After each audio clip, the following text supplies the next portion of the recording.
How to transfer money from NetSpend to PayPal. For this, first and foremost, link your NetSpend card to your PayPal. For this, open up your PayPal account and make sure to log into your PayPal account. From here, you have to navigate to the section of Wallet, which is at the very top. Select the option of Link a Bank Account. You can go ahead and enter the bank details, that is your routing detail.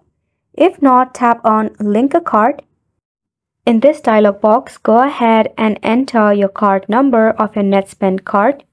Select your card type, enter your expiration date, and enter your 3-digit security code that is at the back of your card, and also enter your billing address, then tap on Link Card.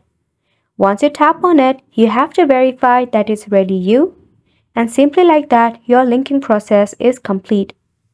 Now to transfer your fund from your NetSpend to PayPal, it is very simple.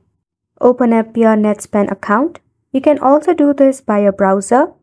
Then you have to tap on Move Money option. In there, you will find the option of PayPal transfers. So once the option is right here, you will know that your linking is successful. Now all you have to do is tap on PayPal transfers. Then add the amount of money you want to transfer to your PayPal. And just like that, you'll be able to transfer your money from NetSpend to PayPal and vice versa. Be aware of any fees or processing time associated with transferring funds between accounts. And that's a wrap for this video as well. Thank you so much for tuning in.